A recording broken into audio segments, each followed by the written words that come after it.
Saludos. En la sesión de hoy vamos a abordar lo referente al acuerdo reparatorio y la suspensión condicional del proceso como alternativas a la prosecución del proceso en este proceso penal venezolano que está siendo regulado por el Código Orgánico Procesal Penal. Quien les habla es el profesor Ángel Serpa Aponte, y esta clase virtual está dirigida fundamentalmente a los alumnos de la Universidad Central de Venezuela en la asignatura Derecho Procesal Penal y al público en general. Clases que se encuentran también ubicadas en el canal YouTube Ángel Serpa Aponte, a los que con gusto desean suscribirse a dicho canal.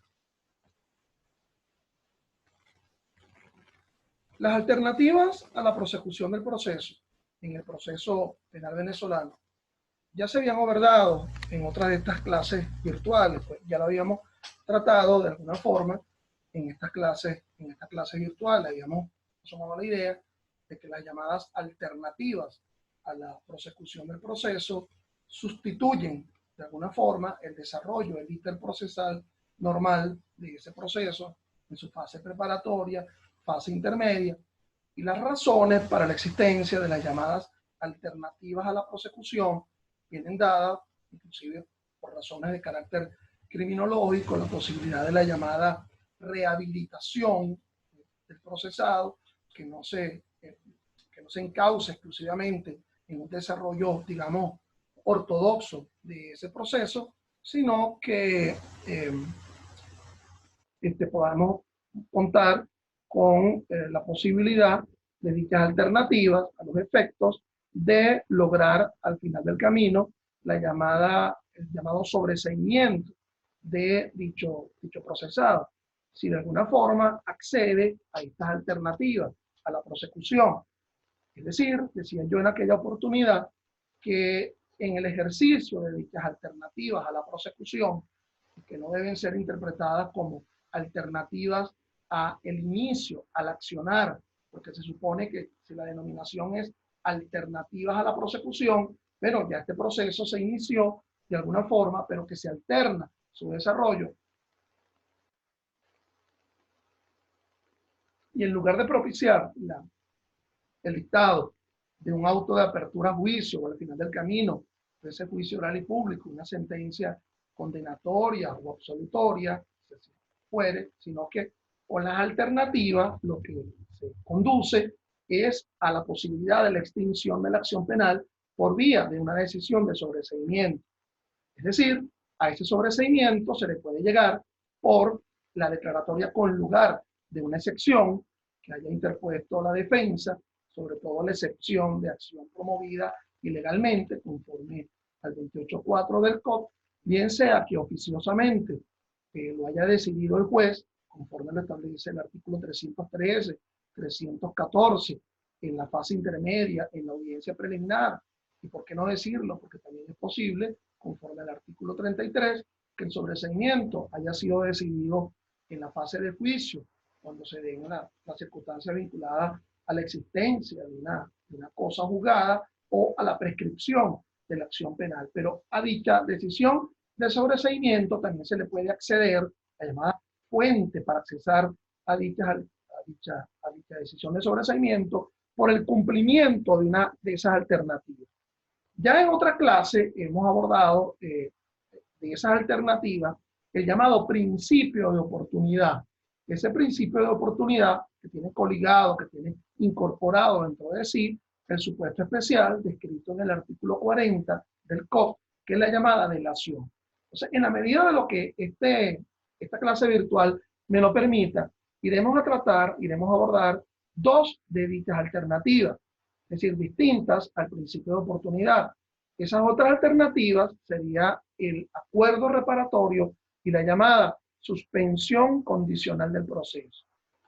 Entonces, frente al llamado acuerdo reparatorio, que está siendo regulado en principio por dos normas, es decir, el artículo 41 y el artículo 42 del COP, y digo en principio porque es posible que si el delito que se haya cometido sea un delito menos grave, es decir, que no supere a los 8 años en su límite máximo, ni sean algunos de los delitos que estén exceptuados conforme al artículo 354, ese acuerdo reparatorio pudo haberse realizado desde la propia audiencia de imputación que regula el artículo 356 y siguiente del COP en lo que atañe a los llamados delitos menos graves. Pero no solamente es posible que el acuerdo reparatorio sea frente al delito menos grave, sino que frente a los delitos graves, es decir, aquellos que superen a los 8 años en su límite máximo, es posible que se dé el acuerdo reparatorio. Como que se indica casi en la verificación, en la nominalidad de esta alternativa que está descrita en el 41 del COP, el acuerdo reparatorio implica un pago, ¿okay? Un pago, digamos, constante y sonante a favor de la víctima, por parte de ese procesado, por parte de quien por lo menos ostenta la condición de imputado. Porque es posible que el acuerdo reparatorio también se realice cuando aún siquiera haya sido alguien acusado, sino simplemente haya sido imputado. De mala forma, se podría hablar de un acuerdo reparatorio cuando alguien ostente simplemente la condición de investigado, o sea, un sospechoso en la llamada comisión flagrante de un hecho ilícito, o sea, un denunciado. Y a mi humilde criterio, aun cuando simplemente sea un querellado admitido. Algunos de ustedes me dirán, espérese, pero es que frente a la admisión de la querella ya ostenta formalmente una condición de imputado, por lo menos en la perspectiva de persecución, conforme lo establece el 126 del COP. Sí, pero el titular de la acción penal, del cual se le requiere una opinión para que se viabilice el acuerdo reparatorio, todavía no lo ha imputado. ¿Ok? Es decir, existe un querellado admitido, aún con más razón, frente al llamado denunciado admitido por la vía de la denuncia, de la admisión de la denuncia, pero todavía, ¿ok?, no existe la formalización de la imputación. ¿Y cuándo va a ocurrir la formalización de la imputación? No va a ocurrir en la posibilidad de la admisión de la querella o de la admisión de la denuncia, sino que la formalización de la imputación, conforme a sentencia de julio de 2017 de la Sala Constitucional, va a ocurrir en la llamada audiencia de imputación. Entonces, a partir de la condición de imputado ante el juez de control, cuando se verifica la llamada audiencia de imputación, es que tendríamos la posibilidad, ¿verdad?, de poder entender la llamada acuerdo reparatorio, ya que nos estamos refiriendo, frente a la simple condición de imputado. Entonces, ese acuerdo reparatorio, como lo describe el artículo 41 del Código Orgánico Procesal Penal, pasa por la idea de, como lo decía con anterioridad, de un pago. Pero en la redacción del artículo 41 y del artículo 42, verán conmigo que no solamente será la posibilidad del pago de una cantidad determinada, sino del cumplimiento de una obligación. A lo mejor el pago a lo mejor excede o a lo mejor sea inferior ciertamente al cumplimiento de una obligación. Es decir, que se puede verificar el cumplimiento del acuerdo reparatorio a partir de un cumplimiento obligacional que pase por la idea de que esa obligación, así expresada quizás en una forma abstracta, no se cumpla.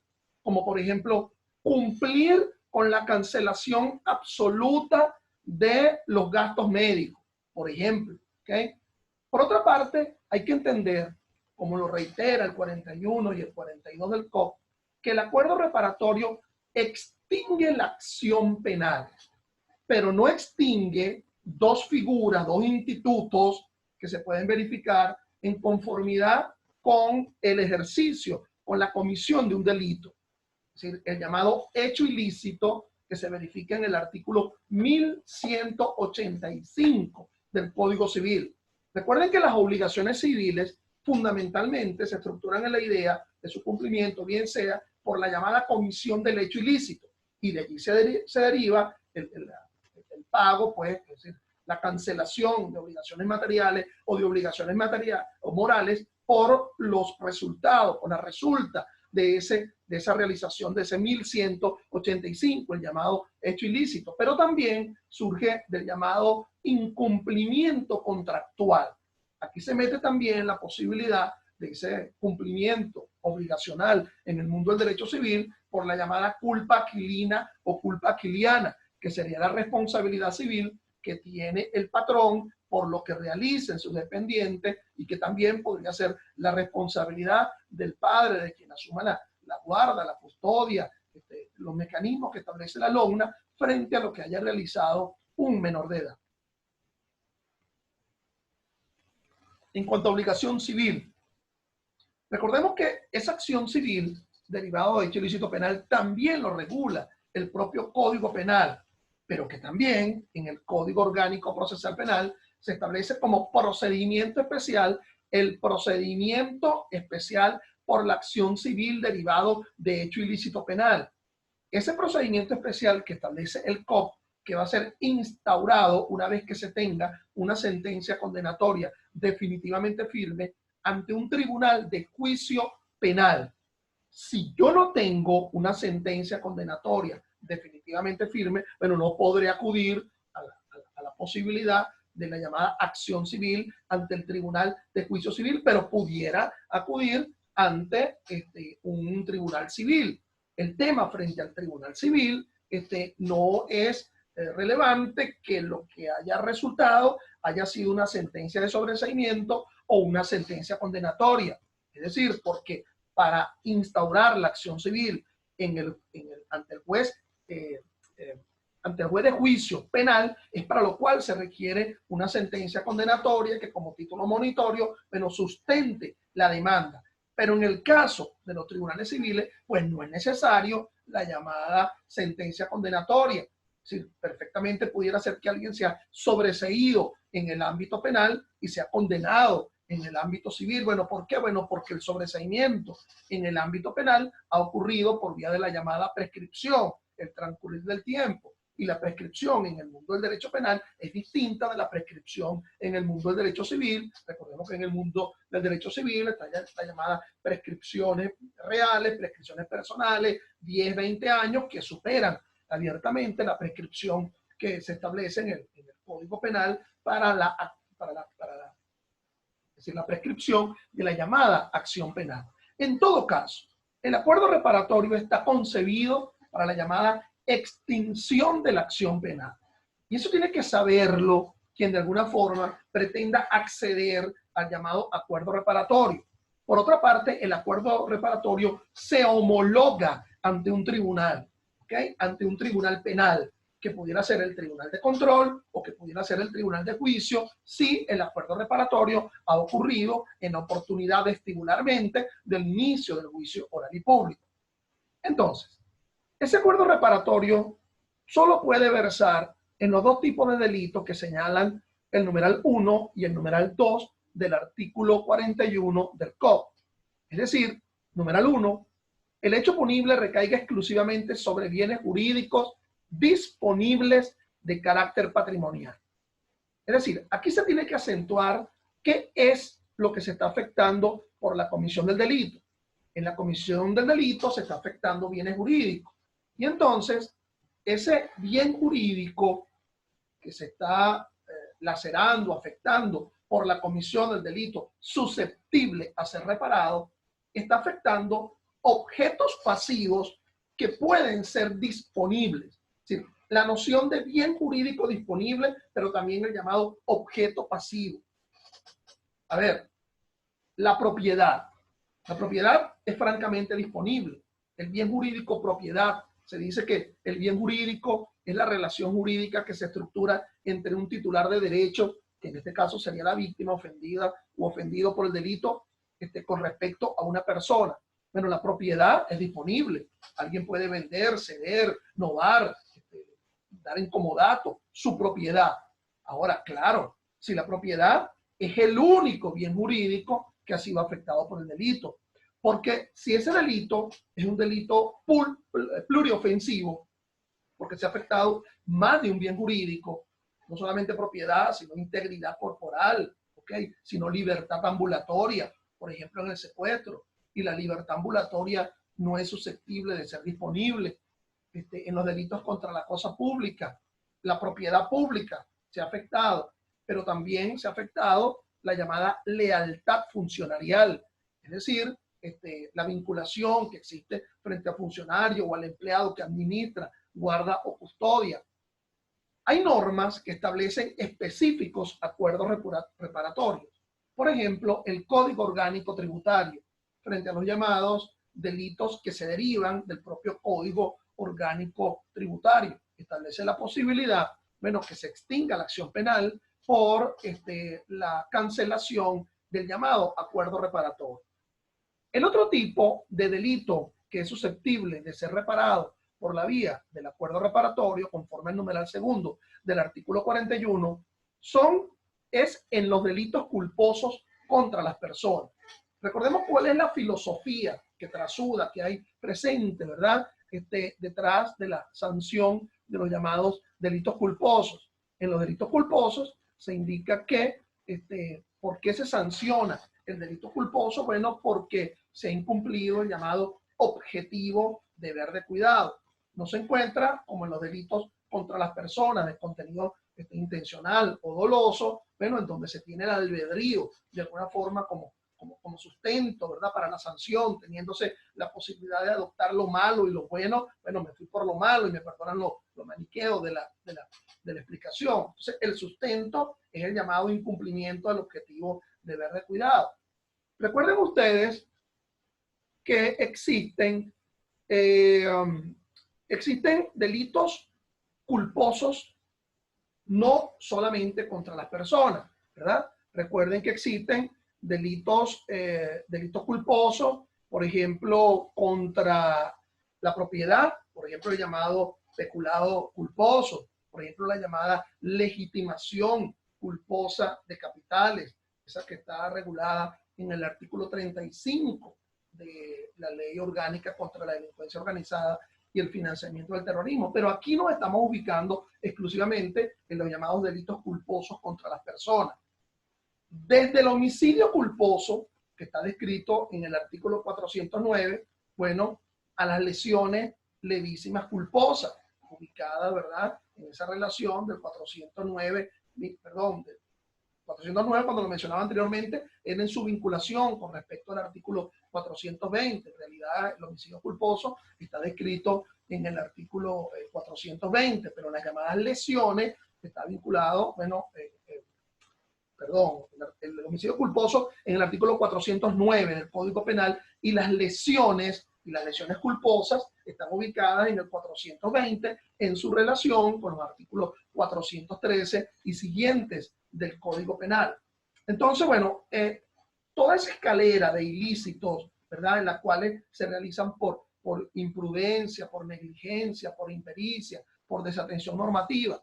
Obviamente que nos vamos a encontrar con otro delito culposo contra la persona, que es la discapacidad total o permanente en ocasión de accidente de trabajo, que está descrita en la Ley Orgánica de Prevención y Condiciones, Ley Orgánica de Condiciones y Medio Ambiente del Trabajo, la llamada LOCSIMAT, que también se encuentra presente allí. Que, por cierto, el legislador no se atreve, pues, a denominarlo homicidio o lesión culposa, sino que habla de muerte en ocasión de accidente de trabajo.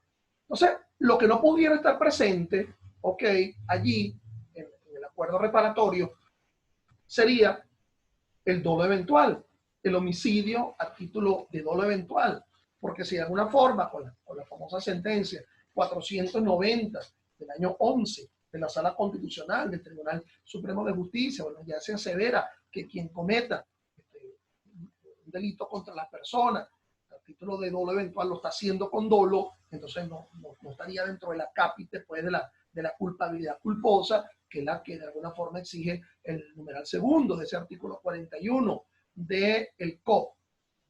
Otras figuras, como por ejemplo el homicidio preterintencional pues no pudiera estar presente, porque en la preterintención hay un exceso en el resultado con respecto a la intención inicial, pero esa intención inicial fue, bueno, asumida como su nombre lo indica, es un delito doloso en la cual, bueno, el resultado excede al propósito. Fundamentalmente estaríamos hablando del homicidio preterintencional en consecuencia de lo que se deriva de quien con el propósito de lesionar de forma intencional, al final del camino se deriva de un homicidio.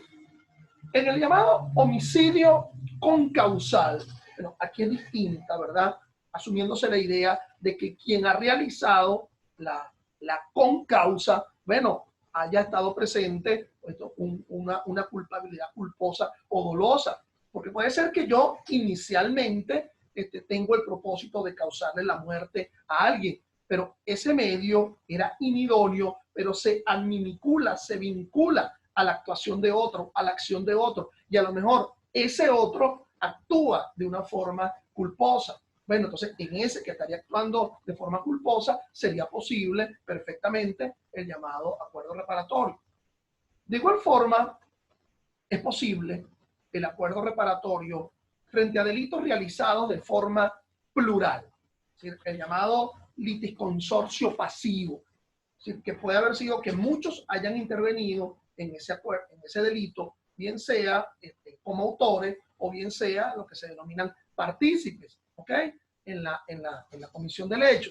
Entonces, bueno, esos partícipes en la comisión del hecho, algunos tienen realmente una pena similar a la del propio autor, ¿verdad? Eso, el autor se supone que asume la noción de perpetrador, pero bueno, el determinador, el instigador, el cómplice necesario, el cooperador inmediato, conforme lo establezca el 83 y el 84 del Código Penal.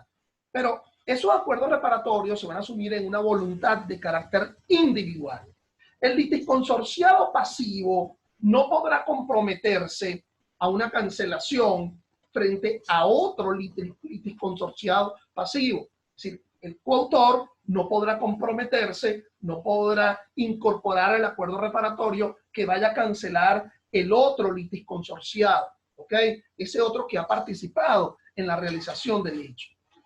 Entonces, vayamos un tanto hacia los vericuetos, vayamos un tanto hacia los pormenores normativos que de acuerdo al artículo 41 del COP se dan frente al llamado el acuerdo reparatorio. En primer lugar, nos dice el artículo 41 que el juez, bueno, ese juez tiene que verificar si concurre en el acuerdo reparatorio un consentimiento pleno, ¿ok? Libre. Es decir, que quien de alguna forma esté aceptando ese acuerdo reparatorio es porque de alguna forma no está siendo coaccionado a esa cancelación.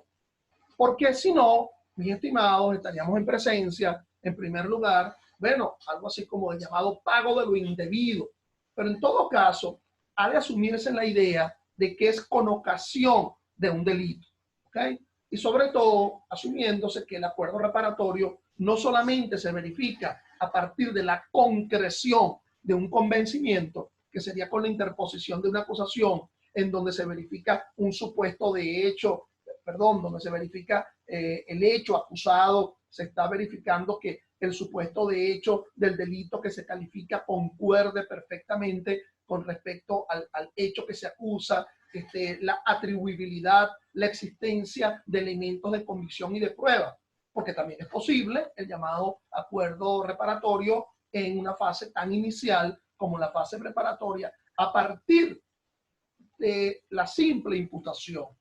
Una imputación que estaría sustentada en elementos de convicción, ¿ok? Pero que formalmente, como prueba, no puede ser definida porque de alguna forma la fase preparatoria sirve precisamente, como lo indica el artículo 262 en concatenación con el encabezado del artículo 308 del COP, cuando nos dice que en la acusación debe haber fundamento serio, y ese fundamento serio se va a obtener precisamente en los elementos de convicción que se obtengan en dicha fase preparatoria. Entonces, se notificará al fiscal a cargo de la investigación para que emita su opinión sobre la viabilidad del acuerdo reparatorio. Aquí nos está dando un problema, ¿ok? que se dice el fiscal a cargo de la investigación.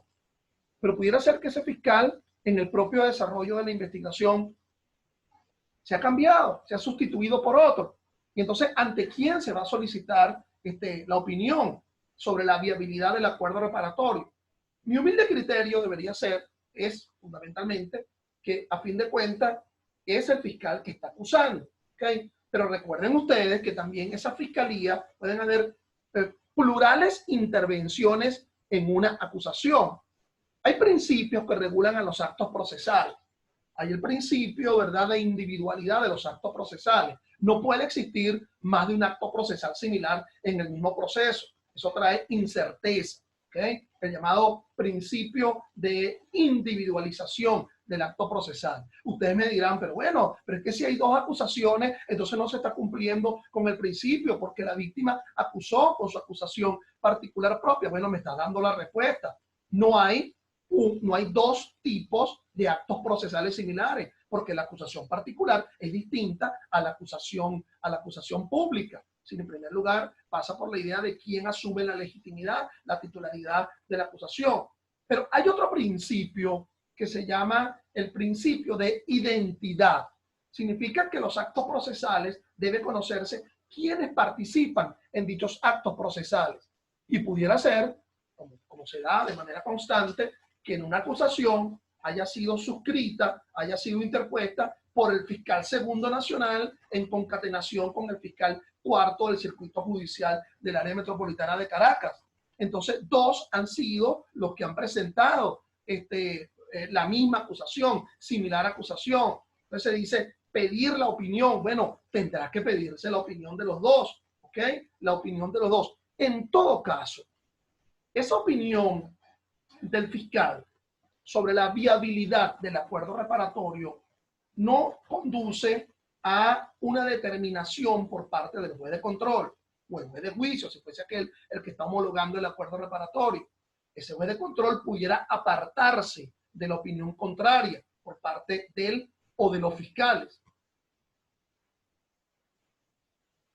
Ustedes dirán, ¿y se requiere la opinión de la víctima? Bueno, si precisamente con la víctima es que me voy a venir, voy a conciliar un acuerdo reparatorio, bueno, ciertamente esa víctima debería estar de acuerdo, porque no puede haber un acuerdo reparatorio con uno solo. ¿Sí? Ambos requieren un avenimiento, ¿ok? A los efectos de aceptar monto, cantidad y que esa acción penal se extinga por la vía utilitaria del pago del acuerdo reparatorio. ¿Qué opinión en contraria pudiera manifestar ese fiscal del Ministerio Público?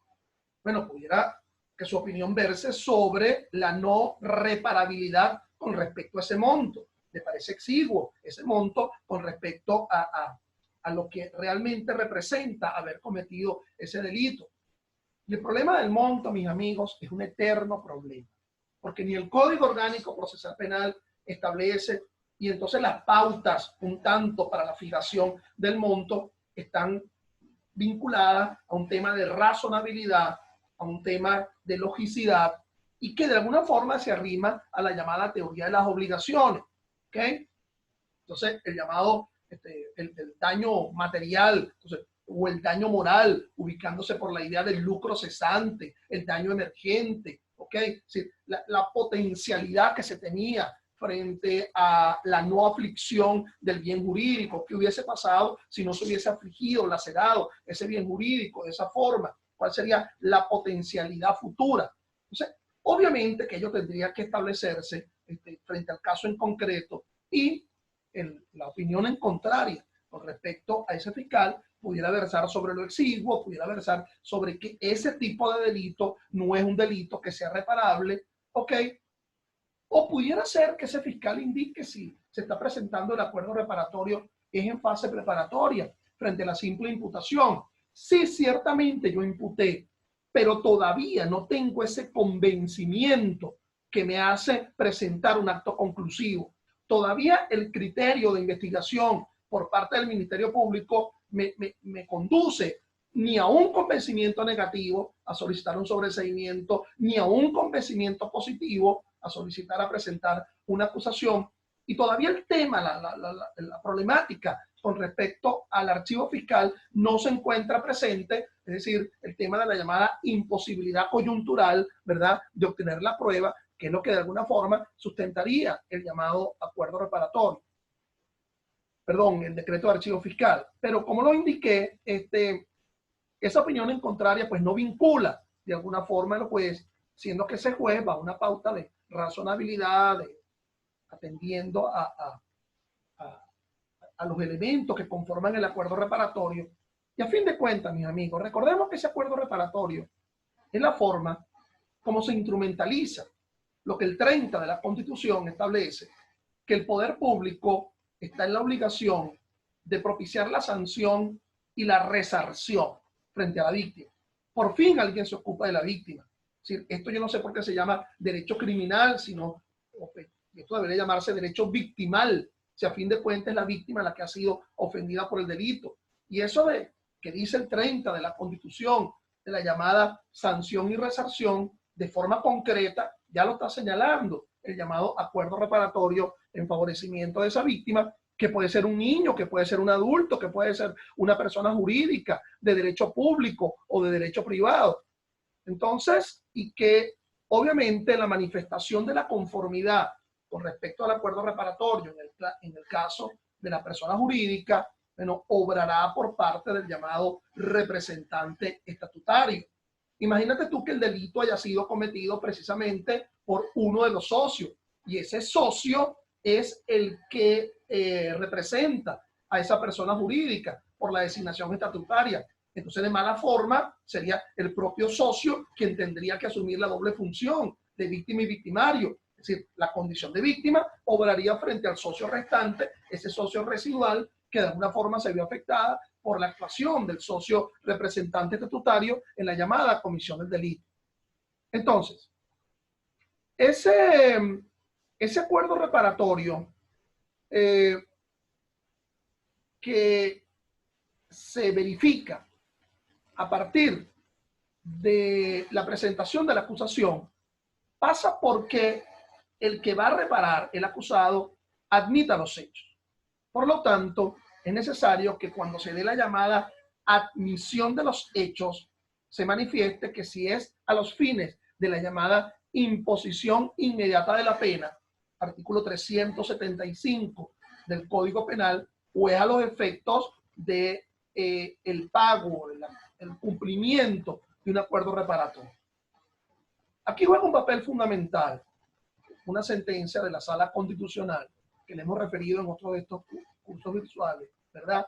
Que es la sentencia del año 2015, en la cual, previa a la llamada admisión de los hechos, el juez tiene que manifestar su pronunciamiento sobre si está admitiendo la calificación jurídica que se le otorga a ese hecho.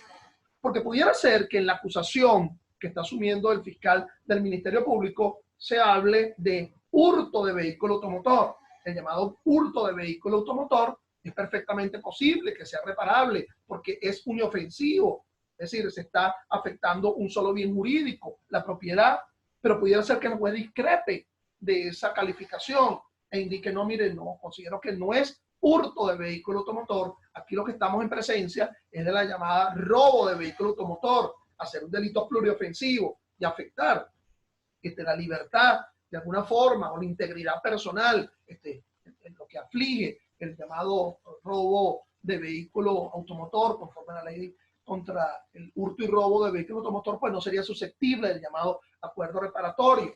Entonces, es decir, aquello que manifestaba la sentencia, la necesidad que el juez debe primero realizar su pronunciamiento sobre la admisión de la calificación jurídica, el nomen iuris que se le da al hecho acusado, obra también frente a la llamada admisión a los fines del acuerdo reparatorio y no solamente a los fines de la llamada imposición inmediata de la condena conforme al artículo 375.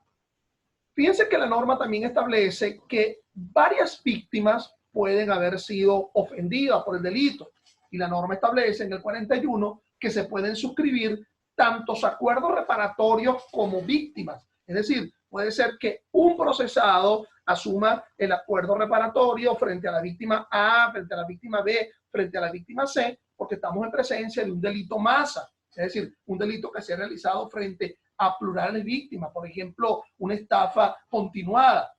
Pero también es posible que muchas víctimas, ¿ok? Muchas víctimas accedan a un solo acuerdo reparatorio con respecto a ese imputado o con respecto a ese acusado. De todas, entonces, o habrá individuales acuerdos reparatorios, si hay plurales víctimas, o las plurales víctimas aceptan ingresar en un solo tipo de acuerdo reparatorio en donde las obligaciones, bueno, se aplican de forma individual, si así fuera preciso, o se da la posibilidad de que todas las víctimas asuman la llamada liquidación de los proventos que se originan del llamado acuerdo reparatorio. Bueno, dado lo extenso de este tema del acuerdo reparatorio, vamos a dejarlo hasta acá, a los fines de que el cumplimiento lo realizamos en otra de estas clases virtuales. Gracias y hasta una próxima oportunidad.